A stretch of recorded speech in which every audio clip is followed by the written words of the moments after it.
Africa yedu. Africa yedu. Dinotenda Mwari. Yabonga uNkulunkulu. Akatuma mranda wake. Watuma inceku yakhe. Ernest Paul Mwaja wa Africa. U-Ernest Paul Mwaja wase-Afrika. Pamazwane kupedzesera. Ngale nsuku zokugcina. Kuzozoroza wose vanotenda. Ukuba aphumuze bonke abakholwayo. Africa yedu.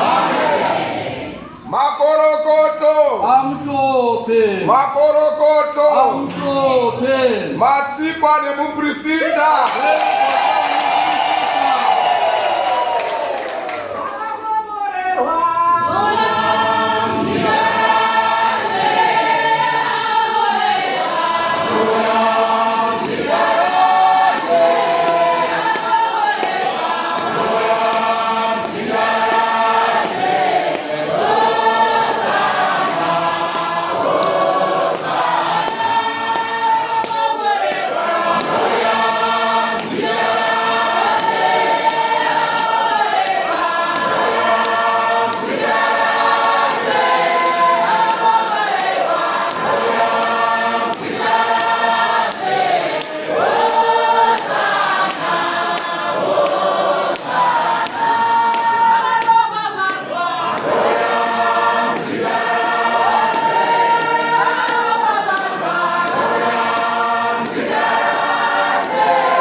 Usebusisiwe ngokuza kwakhe.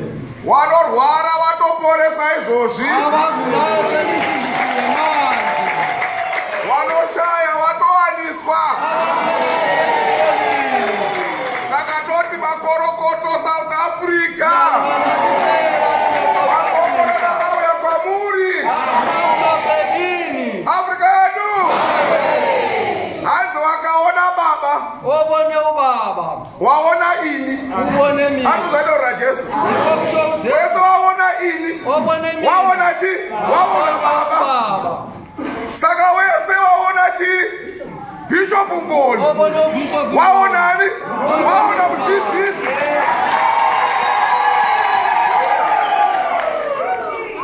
Chiboereka. John 17.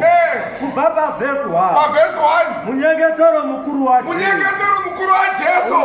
Jesu akataura izvozvi akataira kudenga. Yes. Yes.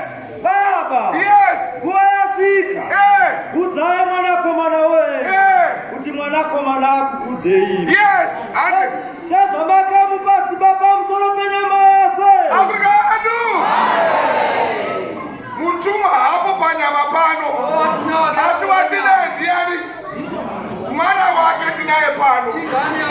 Saka kana kuchitenda kuna Paulo Mwaja wa Africa atuma. Wakangoona Bishop Ngoni zvatoita. Nekutompristaka. Nobody go church. Right hand. Sezvamakamupa simba pamusoro penyama yose. Africa yedu.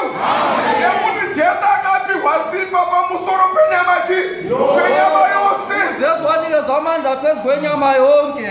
Hamuna kunomba chigwara nepala kwaporeswa. Ibonile abagulayo besindiswa. Hamuna baone. Ibabonile na. Africa yedu.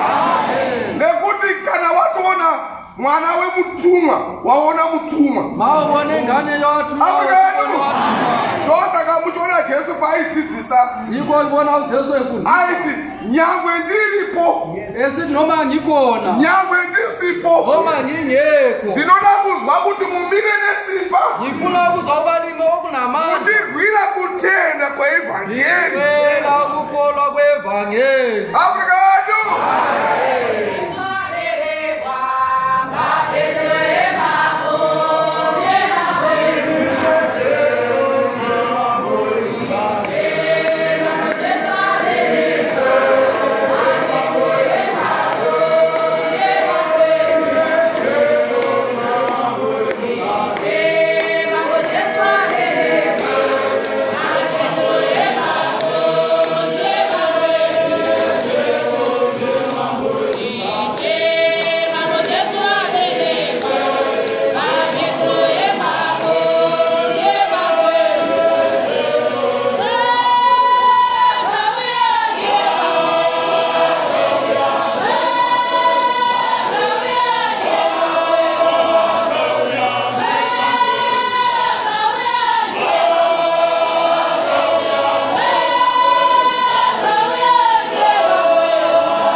owezayo inkosi yokuthula Afrika yedu wakatasa mutuma ane 100 akupila 106 years tinaye owathi nawusele 106 years tinaye asi wakatasa mubhayibheli zvakanyorwa zvichinzi kepha ebhayibhilini kubhalwe ukuthiwa average yekurarama is about 80 years i-average yokuphila yi-80 yezo mutuma wamu 100 ndichi owathi nawusengena ku-106 years Afrika yedu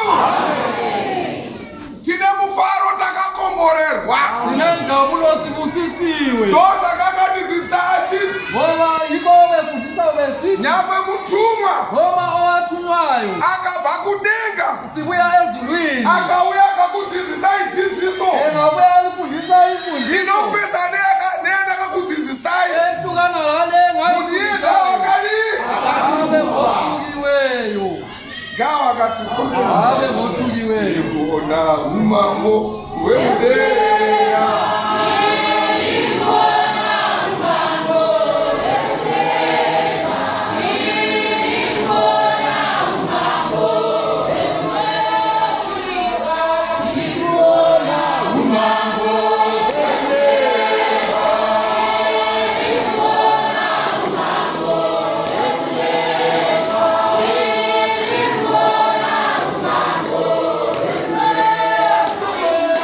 Thank you.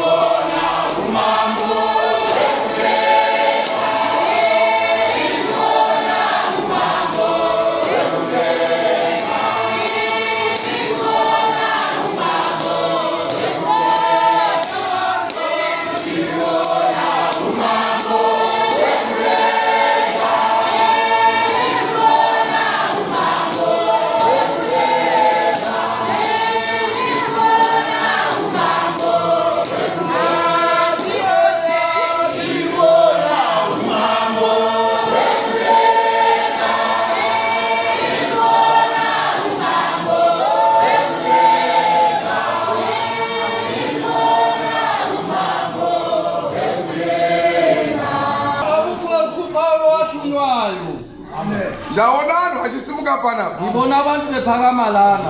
Wachiratidza kuti Satani ari kudini? Ari kuvatambudza. Ngibona ukubana uSathane uyabahlukumeza. Ndaona muprista achinamatira pachake iyi. Ngibonewo ikrista yamathandazela. Ndakati zvaizvozvo. Matsokenzakile. South Africa magetsi adi. Africa. South Africa ubani Magetsi adi. Magetsi asvika. ubani usufikile. Hayi izvozvo. Wese vanozvizvozvo. Mina lokhu ndiyakwazi. Nyangwe wakaita godo. Noma ungaba nomhawu. Asi magetsi adi.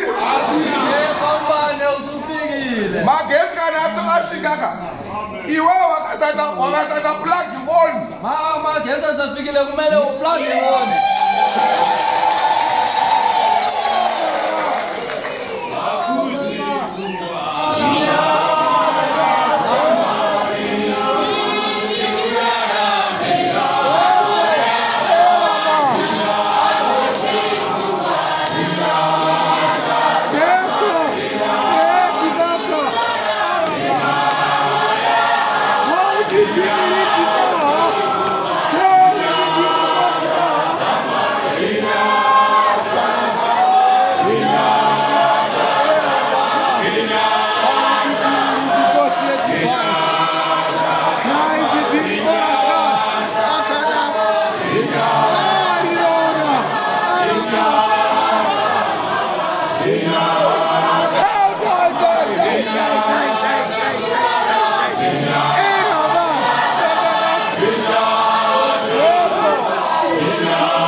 kwemakore akawanda inyasha dzamwari. Ila impilo ende ngumusa kaNkulunkulu. Afrika yedu. Zvakanzi nemutumwa. Uwathunywayo wathi. Hamusi kuuya kuzondibata maoko. Alikuyanga Asi kuri kuuya kumba kwani kwenyu imimi. Lize endlini yenu. Afrika yedu. Kubva atara shoko iroro madhara manganaka.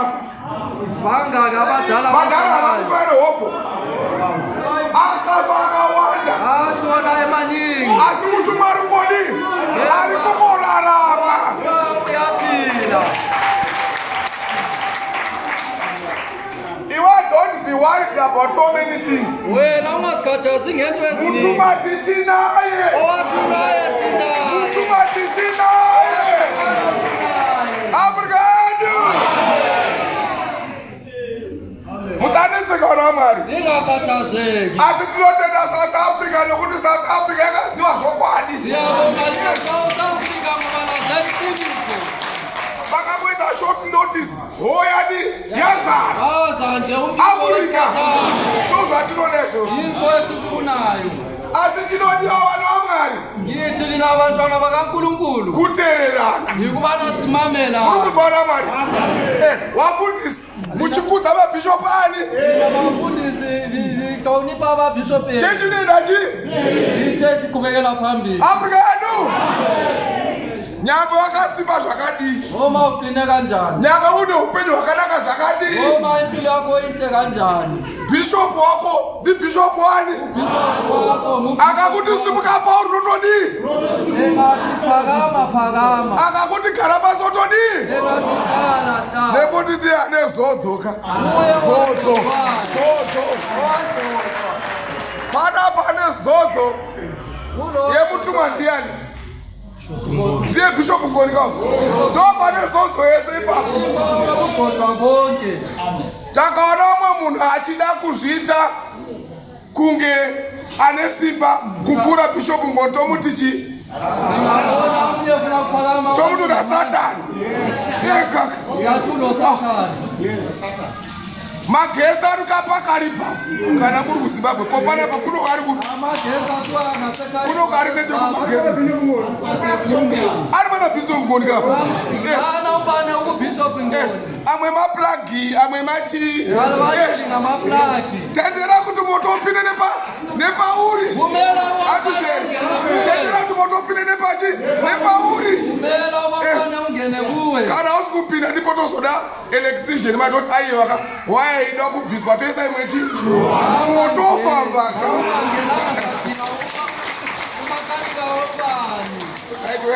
Sezvamakamupa simba pamusoro penyama yose. Yes, Jesu akapiwa simba pamusoro penyama chi yose. Jesu wanikeza amandla phezu kwenyama yonke. Kuti vose vamakamupa Yes. avape upenyu husingaperi. Afrika yedu. Isusu takapiwa upenyu husingaperi nekuda kwemutumwa Paulo mwasha waAfrika. Ingasinikeze ukuphila kunaphakade ngenxa yowathungayo kulumazwe weAfrika. Right guys. Upenyu husingaperi ndiko kuti vakuzive imi Mwari uri woga wazvokwadi naJesu Kristu wamakatuma. Afrika yedu. Mose. Zvino zvekudenga zvinonakidza. Into zasezulwini zimnandi. Pane pamwe pokuti unoona kuti mwoyo wangu ininika hawanetsa. Uyazwa inhliziyo yakho isiyahlupha. Afrika. Ndo pamunoemba bakazara kuti muka mweya wangu.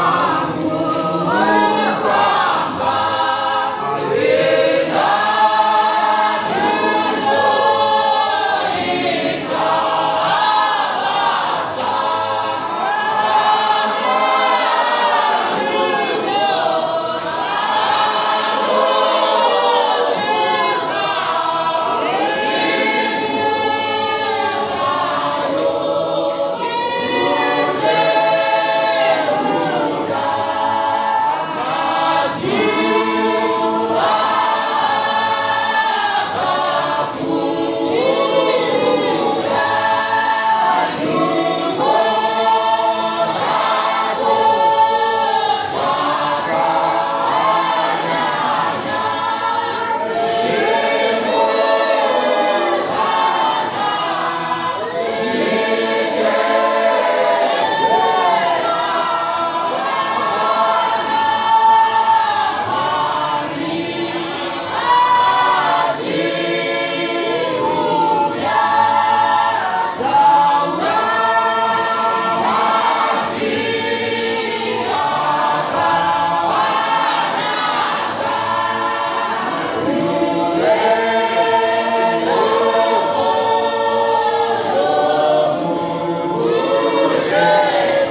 anoona zvese zviri mumwoyo wake. Zvaunofunga mara unozviona dzoka kune vamwe shamani. Kana uine mweya kupesanisa dzoka kune chii? Dzoka kune vamwe. Afrika yedu maona munhu aipa mufundisi nhasi vanhu vataura kuti uyu anovaungariti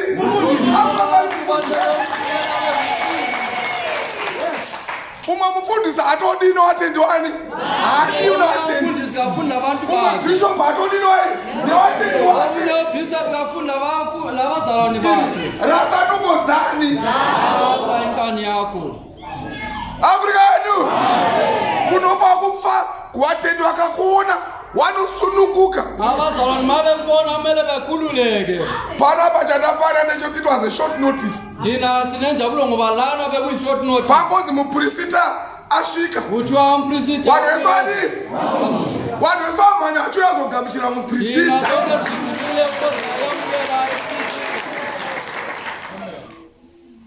nokuti kana une matambudziko wangotarisa muprista zviro zvako zvatodii nokuti Pauro maZveAfrica tinaye ari pano mutumwa ari pano akagara pamberi pabhishopu ngona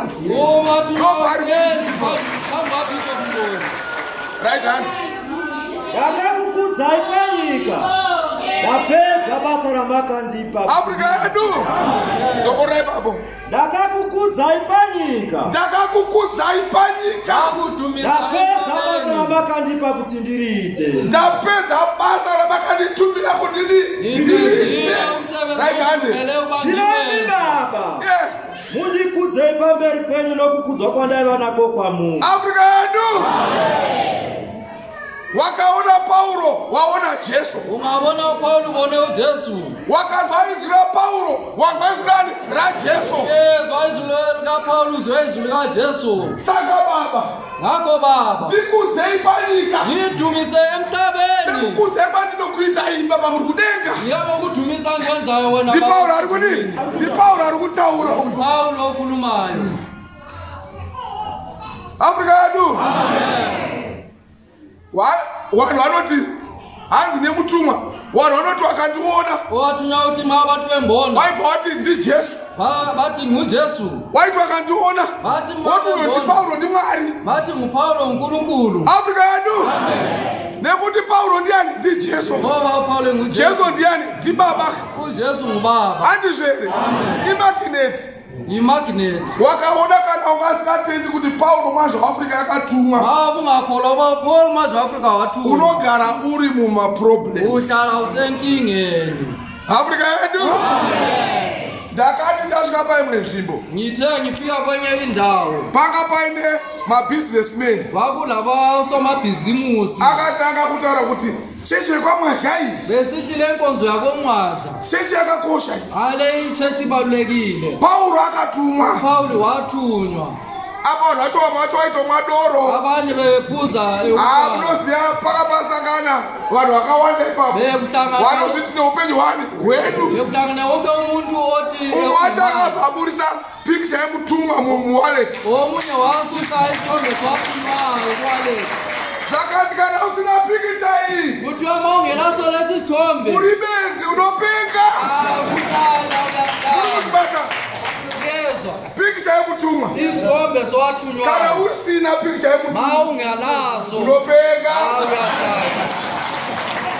ndokuti kupenga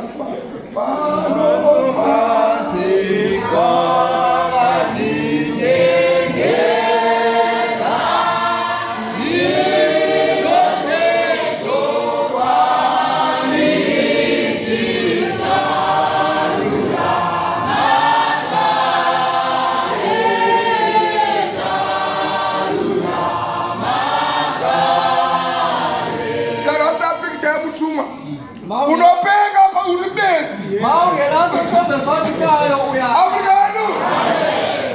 kupenga kwepano pasine kwakatodi kwakatokuengeza pikicha yemutumwa imwe yacho imwacho apa wakutoimba dzinoda kuenda neparurosi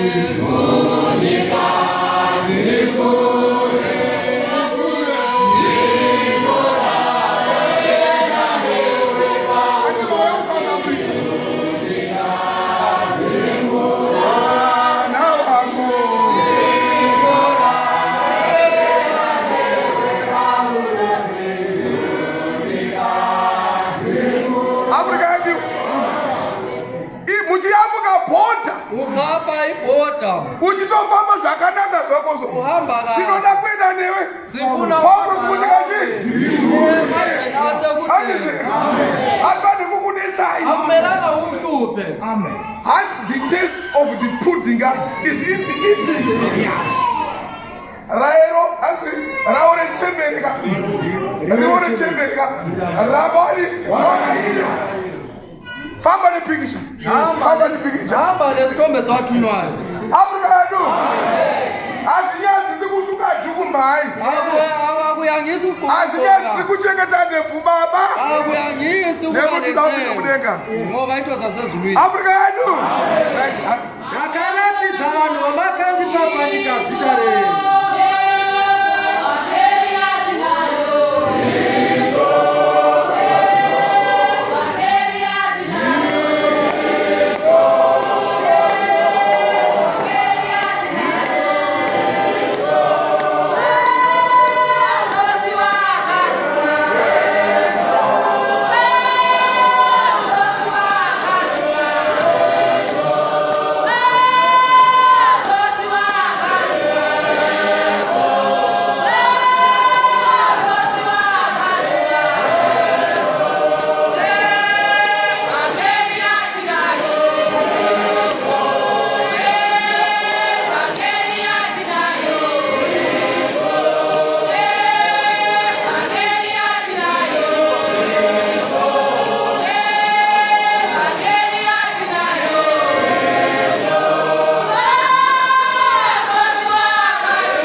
ivangeli esinayo ishoko rinokosha ilizwi elibalulekile Paulo akatumwa Paulo wathunywa neshoko rinoni ilizwi elibalulekile Afrika yedu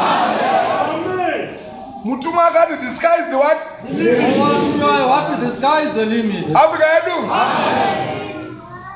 wakatarisa panyika pano vakazvarwa ine godo vamabheka mhlabeni kulabantu awalomhawu Afrika wakanyanya kuimba kupfura wese ungaba mubi ukudlula bonke yatobhosha sokulicala wakaprofita kupinda vanhu wese profita ukudlula bonke hanzi ane musoro wegora sebekunikeza amagama Afrika yedu wakanyanya kunaka kupinda wese ungaba muhle ukudlula bonke zayizuzu hayi seyinzuzu Afrika yedu wakanyanya kuporesa wose ungapholisa ukudlula bonke vanoti asisi zvega bathi akekho yedwa Afrika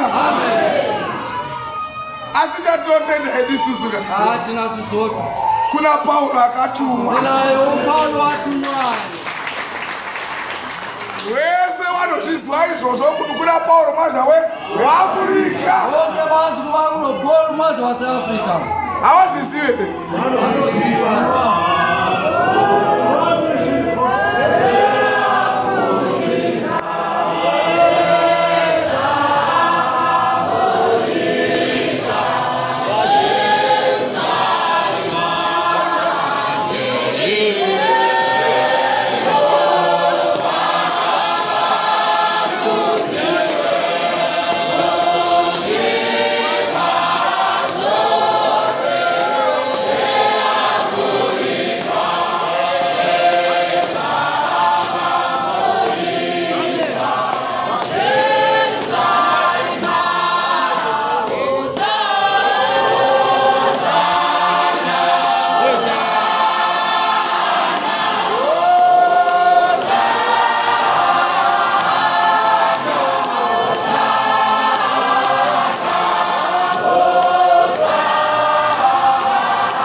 wakamboimana Bishop Ngoni muna 1992 paguamba wachimhanya pamatombo pepa Afrika yedu saka tiri kuti pano isusuka iko siti lana hatina musha unogara asila ekhaya musha wedu uri kupi lesizulwini imi uko kuna watumwa pamusoro pamudenga mezulwini kuna ngilosi kunoda kugarwa nevanhu vane moyo chena ngena vale ntizwezikakufileyo iva kumusoro kuiti phezulu mlengilosi wasikawengi abangacaphukiyo wasina godo Afrika yedu wanoziva akuru vavo wakaipa vazi una wanu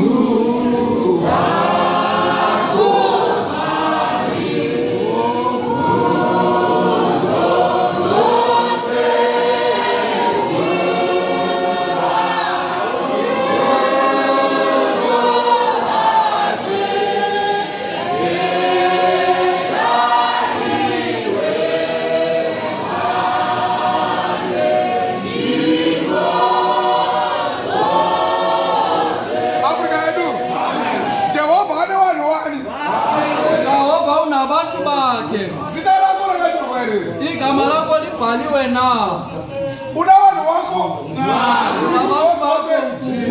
endaweni vanhu vacho vanochengetwa naMwari bayalondolozwa uNkulunkulu Afrika yedu kana paita zvinoruma vanongodi akulento ebafuna ubaluma bayagcinwa nguye chindudzairo waisana matadai uri papi pane zvinhu ave mkambe kungathangazi ngabe ukuphi wana mai dai pasina Paulo dai muri kupi mabe kwakungela uPaulo ngabe dai pakati penyu vamwe vacho vasinotombodi wasa kutombororwa abanye mkambe ngabe Afrika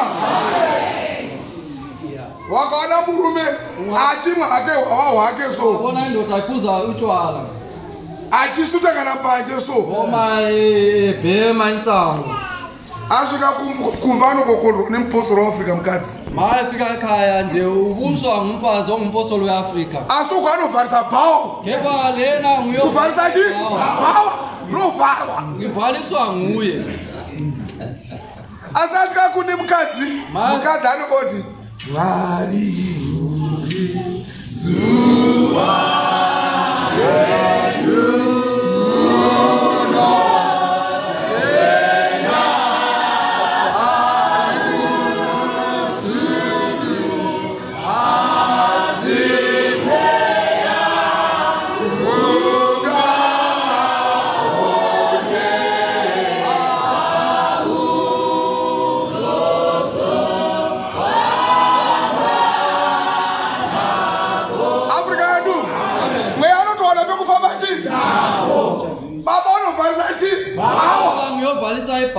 Apart from it, so as I'm going to Maru Zoran, my him for Baba also have church.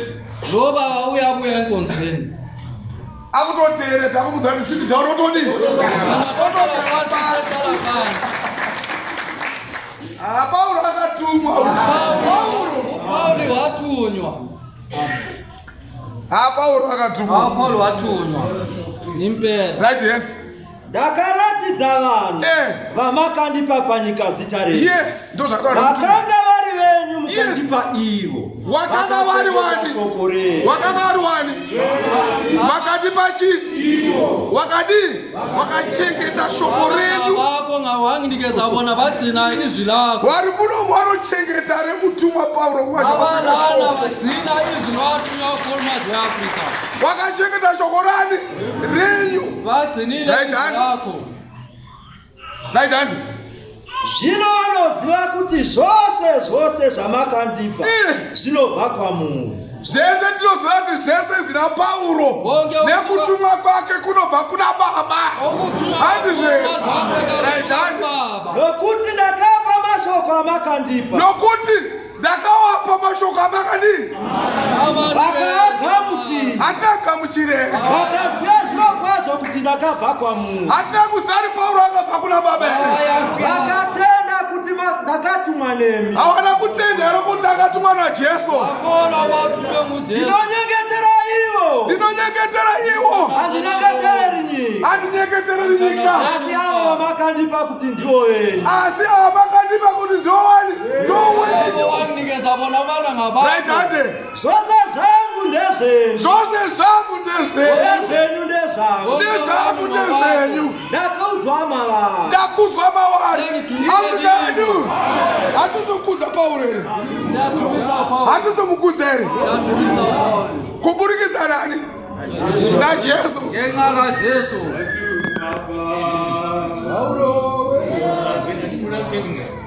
Right hand. Ina ndichiri munyika. Inina ndichiri munyika. Paulo ari munyika here. Asi siri munyika. Paulo kasekwe. Ko isu tichiri pai. Ndo takatutsvaka mabasa. Ipo sifuna msebenzi. Hatutsvaka mabasa here. Hatulatenga motende. Tinokutenga imoto. Hausapanga dzimbe. Wakumana sura urore hendi. Wasikana sura urorwera. Right hand. Right hand. Vakanga vari venyu mukandipa ivo vakachengeta shoko renyu. Yes. Zvino vanoziva zvose zvamakandipa zvinobva kwamuri. Yes.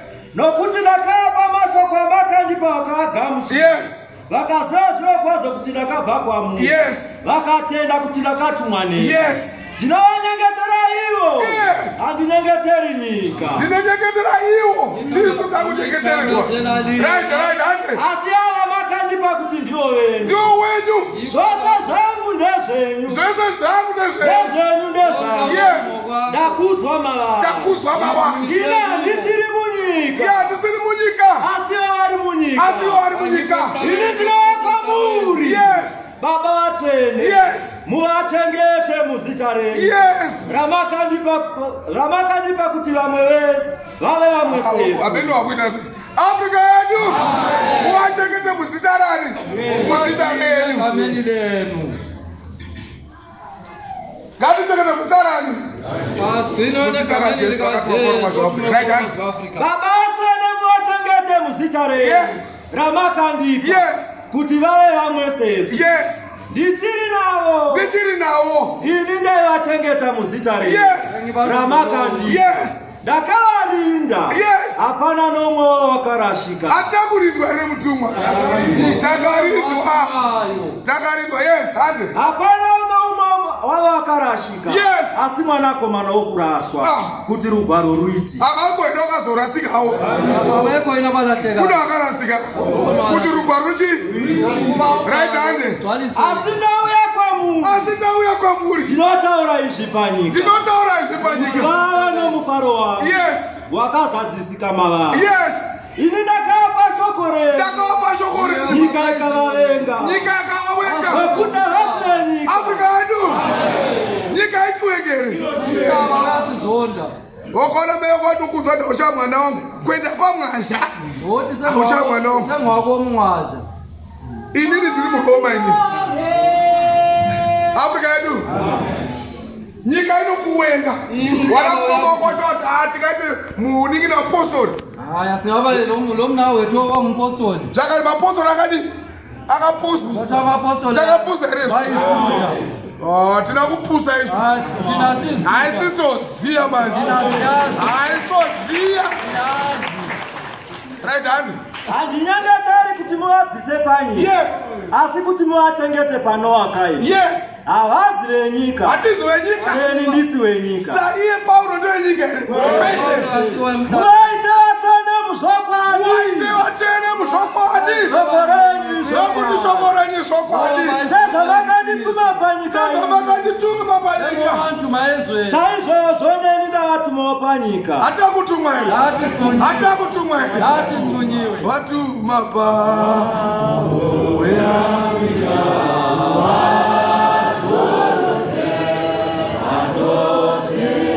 Afrika yedu. Bishop ngona kautumwa nemudzidzisi ra. Bishop ngona atunywa yona. Ko bishop lero kautumwa nemudzidzisi. Atunywa. Ko bishop kautumwa nemudzidzisi. Ko mfundisi kautumwa nemudzidzisi.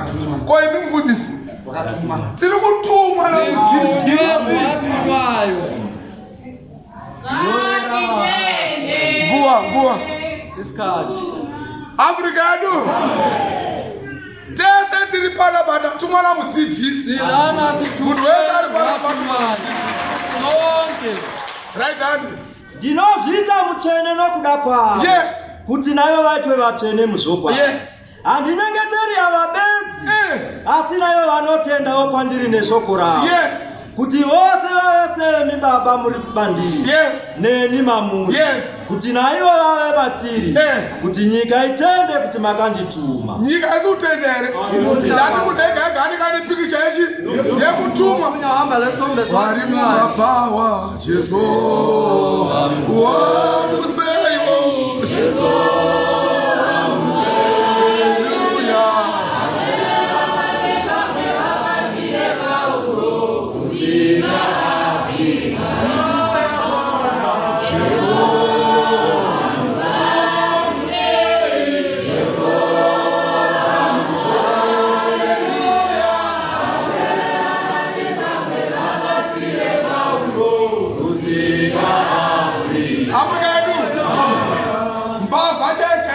ichida kutonomba isela lifuna kuyatshontsha inoti inenge itori nepicture momo yave lesithombe sowathunywa mwari wapaulo andifana nokubatwa Africa yadu ndosakadai vanhu vari mumajeri jesoti navasentolongweni jesu vavu vari mumabawa jesu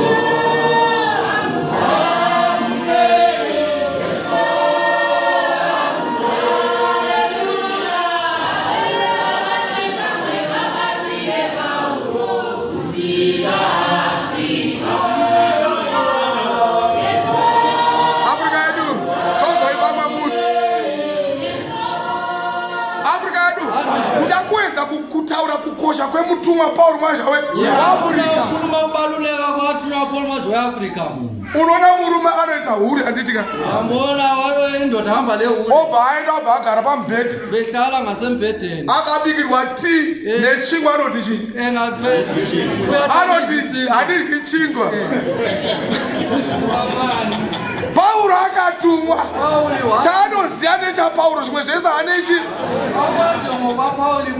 Africa yadu watinaindi mutumwa Paulo mazva Africa yadu wakatasa ndaita pane mumwe wakuru kuenda pamba pakeka unoona pawindo chapu chapu ungabona pastere paine pikicha yani lesithombe swathunywa Paulo mazwe Africa mede akatumidzirwa pamba pemunhu usikadamati naye noma kuti uthunyelwa umbane paine pikicha yemutumwa akulesithombe swathunywa girazi racho repikicha yemutumwa iroro hari pachipa angeke yasha lelo pastere Africa yadu Paulo aigamba ulikawe ndogamba akabhura iwa gamba iwa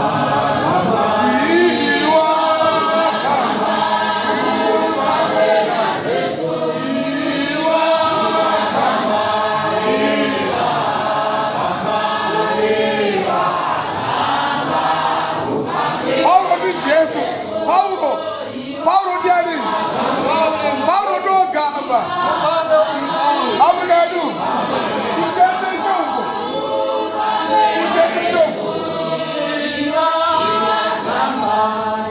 Africa yadu. Kuchete chenganga yakadiuku. Yakafo. Echeche nyanga ya. Gabarani. Gabarashika. Ikawa selfikile. Africa.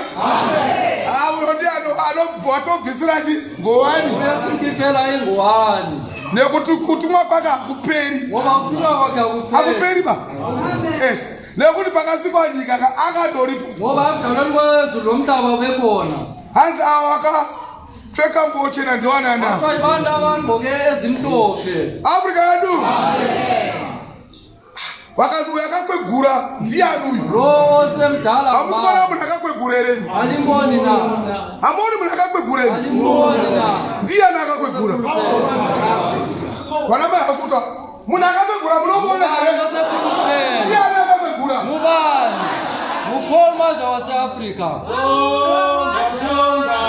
right peza neni ndakapa kugwinya kwa makandi ande kuti vave vamwe sesu sesu tiri vamwe ini mavari nemi mandiri vakwanise kuva vamwe kuti nyika ize kuti makanditu wakwanise kuva chi chite chiro chi vafundisi muchiteerera mabhishopu avafundisi mamela mabhishopu enu nekuti vafundisi mufundisi nguva yako yekuti uite bhishopu ichakwana ukaona mufundisi kaza kuzoba kubhishopu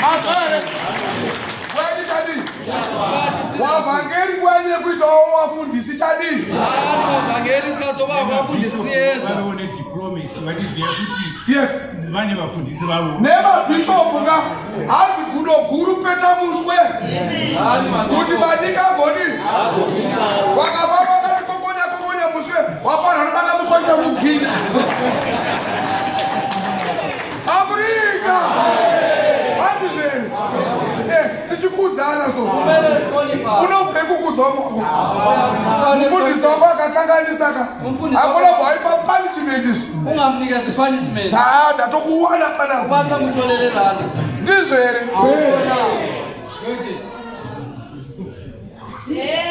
Afrika edu mirai Afrika edu pane zvisungo zvevanhu ukuvapa kwavanhu nezvisungo zvekudeka kunani kuna Mwari kwasezulwini kunkulunkulu nokuti wakada umwe munhu ka akangotendeuka omunye uphendukile ndobva atoka mufundisi waba ngumfundisi umwe angotendeuka omunye bva atoka bishop waba ngubishop anoziva chechi iri munhu chechi na haufane kubvunza nekuti mutumwani ita basa rani ita basa iwe tagodoti ndakatanga chechi kare kare ndakatanga chechi kare kare zvine basa here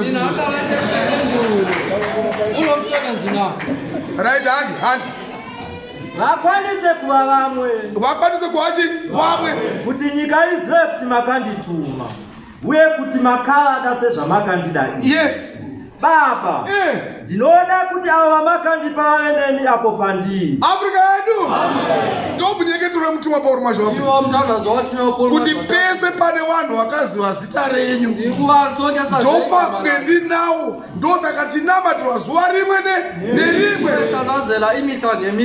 right hand kuti vaone kubwinya kwangu kwamakandipa nokuti makandida nyika isati yavamo Baba akarurama nyika haina kukuziva asi ndakakuzivai Afrika yedu vamwe ndatare panapa vanhu hatozivi kutumwa kwaPauro nyika hanzi haina kukuziwai asi ini mese murwara ini asi ini ndakauziwai kutumwa Pauro wega unobva zvinogeza kuti iwewe pauri papa unobva kudara nazvo zvekuziva kutumwa Pauro nekuti nyika haina kuziva isi grace upon grace asi ini ndakakuziva raJeso ndakakuziva kutumwa Pauro right hand pedza Baba akarurama nyika haina kukuziva asi ndakakuziva naivava vakaziva kuti makandituma hatakuziva kuti Pauro akatumwa resu ndakazivisa zita renyu uye ndicharizivisa kuti rudo rwamakandida narwo ruwe mavari neni ndive mavari Afrika mara komboroseswada mara